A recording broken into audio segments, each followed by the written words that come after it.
નમસ્કાર, star India TV ન્યૂઝમાં આપનું હાર્દિક સ્વાગત છે। આપ જોઈ રહ્યા છો સ્ટાર ઇન્ડિયા ટીવી ન્યૂઝ, સત્યની વાતે સત્યની સાથે। જૈન સાધ્વી સહિત શ્રાવકનો અકસ્માત કરી બંનેના મોત નિપજાવી ગાડી લઈ ભાગી ગયેલા વાહન ચાલકને દાહોદ પોલીસે ગણતરીના કલાકોમાં ઝડપી પાડ્યો। ઘટનાની હકીકત એ પ્રકારની છે કે આજ રોજ વહેલી સવારના સમયે જૈન સાધ્વી મુનિ અને તેમના શ્રાવક લીમખેડાથી દાહોદ તરફ વિહાર કરી રહ્યા હતા। એ વખતે કંબોઈ ગામની પાસે એક અજાણ્યા વાહન ચાલકે તેમને ટક્કર મારી તેમનું મોત નિપજાવ્યું હતું। આ બાબતે ઘટનાની ગંભીરતાને ધ્યાને લઈ જિલ્લાના પોલીસ વડા ડૉક્ટર રાજદીપસિંહ ઝાલા સાહેબના સીધા માર્ગદર્શન હેઠળ 2 ડીવાયએસપી, એલસીબી એસઓજી અને જિલ્લાના 8 જેટલા પીએસઆઈ પીઆઈની અલગ અલગ ટીમો બનાવી ગોધરાથી લઈ અને કતવારા સુધીના ખંગેલા સુધીના તમામ સીસીટીવી કેમેરા, જે 100 ઉપરાંતના સીસીટીવી કેમેરા હતા, જે ટીમમાં લગભગ 130 ઉપર માણસો હતા।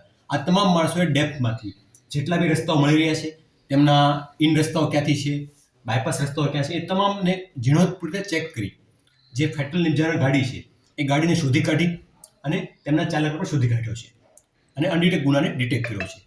તપાસમાં એવું જણાયું છે પ્રાથમિક દ્રષ્ટિએ કે જે ચાલક છે એમણે પોતે બેદરકારીથી નેગ્લિજન્સી ડ્રાઇવિંગ કરી અને પોતે જાણતો હોવા છતાં કે ભાઈ આ પ્રકારનું કૃત્ય છે એ માણસનું મૃત્યુ નિપજાવી શકે છે, તેમ છતાં એક રશિયન નેગ્લિજન્સી ડ્રાઇવિંગ કર્યા અને જે રાહદારી ચાલી રહ્યા હતા એ રાહદારીને પાછળથી ટક્કર મારી તેમના બંનેના મોત નિપજાવી જગ્યાને ત્યાં મદદ કરવાને બદલે ત્યાંથી છોડી દઈ અને નાસી જઈને ગુનો કર્યો છે। જે અન્વયે લીમખેડા પોલીસ સ્ટેશનની અંદર આ લગતનો ફેટલ મોટર વ્હીકલના નિયમો અને નેગ્લિજન્સ ડ્રાઇવિંગની વિવિધ કલમો હેઠળ ગુનો દાખલ કરી આગળની તજવીજ હાલમાં ચાલુમાં છે। ઇન્દોર અમદાવાદ નેશનલ હાઈવે ઉપર દાહોદના કંબોઈ ગામ નજીક વહેલી સવારે એક પિકઅપ ગાડીના ચાલકે લીમખેડાથી વિહાર કરી દાહોદ આવી રહેલા જૈન સાધ્વી તેમજ એક શ્રાવકને અડફેટે લેતા બંનેના ઘટના સ્થળે કમકમાટી ભર્યા મોત નિપજ્યા હતા। પિકઅપ ગાડીનો ચાલક અકસ્માત સર્જી ઘટના સ્થળેથી તેની પિકઅપ ગાડી લઈને નાસી ગયો હતો। આ ઘટનાને લઈને દાહોદના જૈન સમાજમાં ઘેરા શોકની લાગણી છવાઈ જવા પામી હતી, તો બીજી તરફ વાહન ચાલકની ધરપકડની માંગ સાથે મુનીષ સુનિલ સાગરજીએ નો ત્યાગ કર્યો હતો।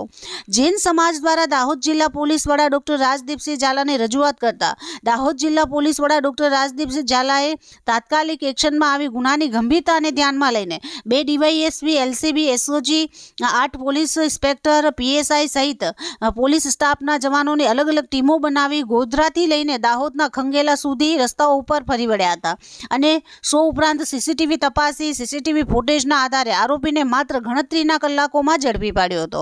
અકસ્માત સર્જી નાસી જનાર આરોપીનું નામ જાવેદ ઉર્ફે રાજા અસલમભાઈ શેખ હોવાનું જાણવા મળ્યું છે અને તે દાહોદના માળીના ટેકરા જુમા મસ્જિદ પાછળનો રહેવાસી છે।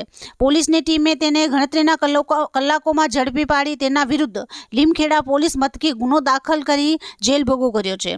Star India TV news Limbdi reporter Krishnakant Modiya, જિલ્લા દાહોદ।